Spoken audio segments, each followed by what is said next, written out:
The modern periodic table at present consists of more than 110 elements.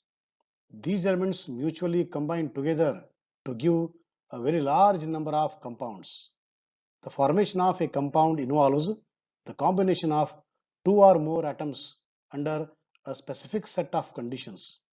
From the very beginning, it had been a pertinent question in the minds of chemists: why do atoms combine together, and what type of forces does exist between two atoms which hold them together?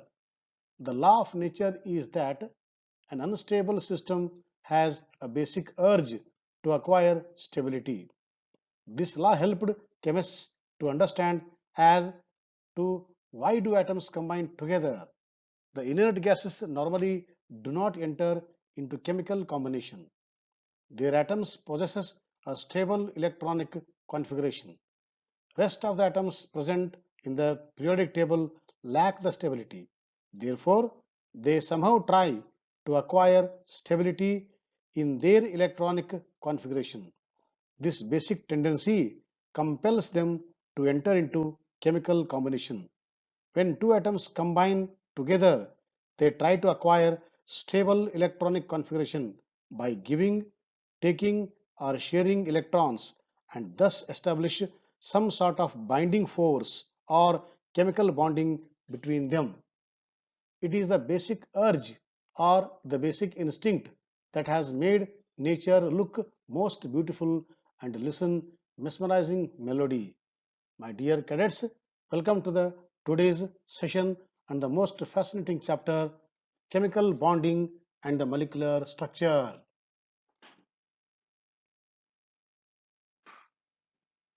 I have given a small caption here, the poetry of reality. Chemistry states the more energy you put into a bond, the harder it is to break. Let us recall the knowledge from the structure of atom.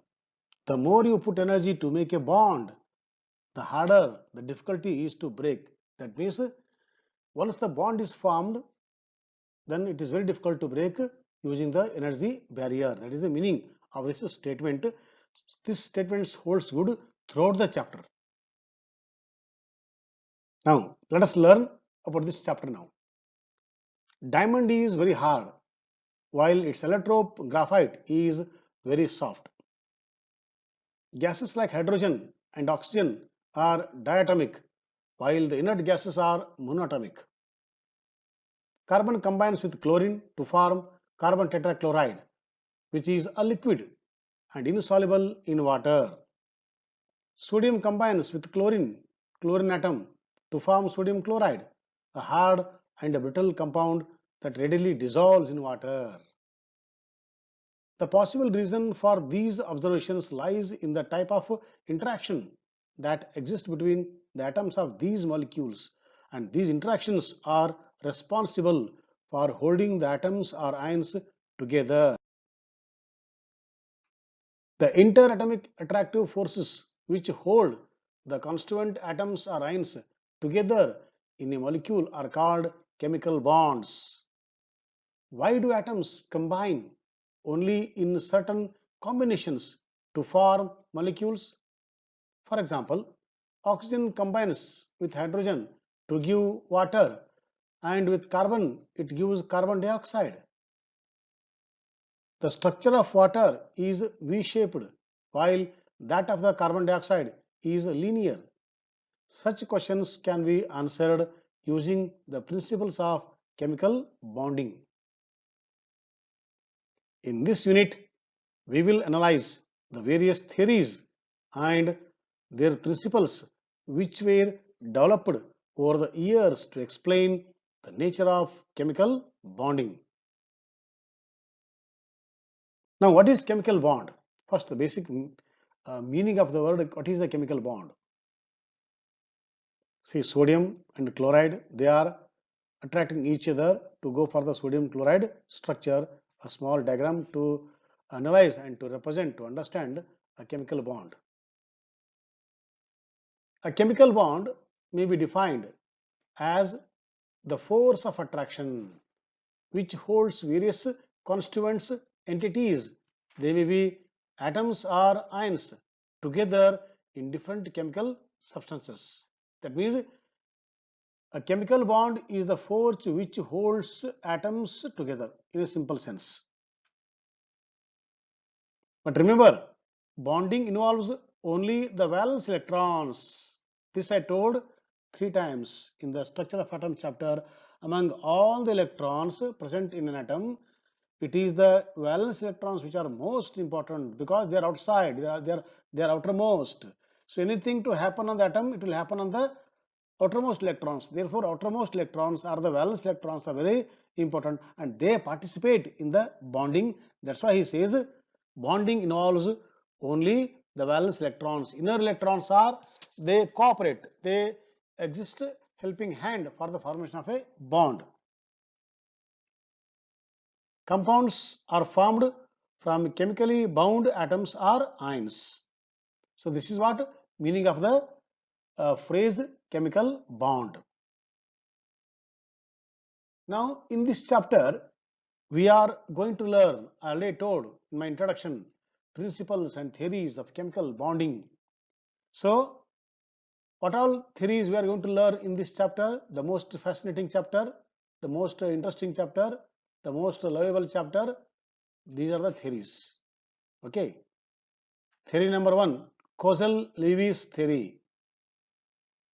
Second one, VS-EPR theory. Third one, valence bond theory. Fourth one, molecular orbital theory. Then fifth one, hydrogen bonding theory. And the sixth one is the crystal field theory.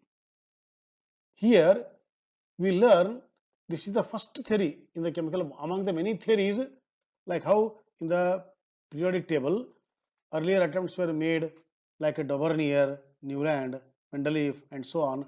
Like that in every chapter attempts were made to understand the chapter, but among them the most important theories we are learning. So in that the number 1 is Kozal-Lewis theory. Both are scientists, the names are kept. So they explained chemical bonding in terms of the electronic dot structure. Kindly recall our previous knowledge from the 10th class where we have driven Lewis structure for the methane, ammonia and the water using the dots or the cross marks. So that he want to explain in detail in this theory. Afterwards we learn VS-EPR theory, valence shell electron pair repulsion. That means a pair of electron repels each other. Okay, or a pair of electron repels one more pair. In this chapter we are going to learn two types of electronic pairs. One is bonding pair, other one is lone pair. Bonding pair means what? Bonding pair means electrons which are busy in the bonding, or a pair of electrons which are busy in the bonding, they are termed as bond pair electrons. Whereas lone pair, so there are some electrons they are not busy in the bonding, they are called as a lone pair and they create the problem. What is the problem here? Problem is repulsion. So any molecule which has more lone pair of electrons is unstable compared to the less number of lone pair of electrons. Therefore we should ensure while writing the structure that lone pair should be lesser than the bond pair. That depends upon once again electronic configuration and whether they want to lose or gain or share. All that matters. Ultimately they go for the least energy and most stability, that is explained here in the VS-EPR theory. Then afterwards we'll go to the valence bond theory. This is the most important theory of all the theories. Here we are going to learn about the new word hybridization. Already you learnt in the biology, but here also we learn what is meant by hybridization and how hybridization is used to make a chemical bond and a chemical compounds. This is a very big theory. So among all the theories, the most percentage of syllabus is here only, valence bond theory, or in short it is called VBT. Then in short we learn about the molecular orbital theory. This is the very latest theory. So only about 10 to 15% we learn about the molecular orbital theory. Then we will go to hydrogen bonding.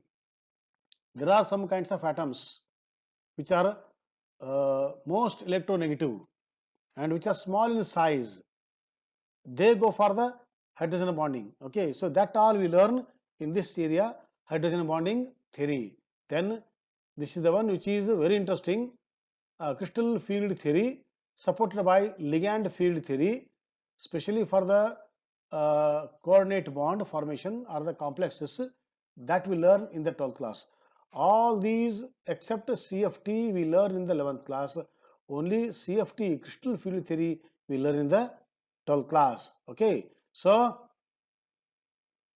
this is KLT, this is VSEPRT, this is VBT, this is MOT, this is HBT, and this is CFT. All these short forms we use in our future discussion, so that every time we can avoid writing full title to save time. So after knowing different theories in chemical bonding, from tomorrow onwards we learn one by one. Okay, so one by one theories to understand how chemical bond is formed, and ultimately every theory has its own beauty, has its own merits and demerits. That also, if possible, we learn wherever it is required, and at the end we will go to the most important theory known as hydrogen bonding, and we will wind up the chapter. So tomorrow onwards we start the first theory. Thank you, my dear cadets.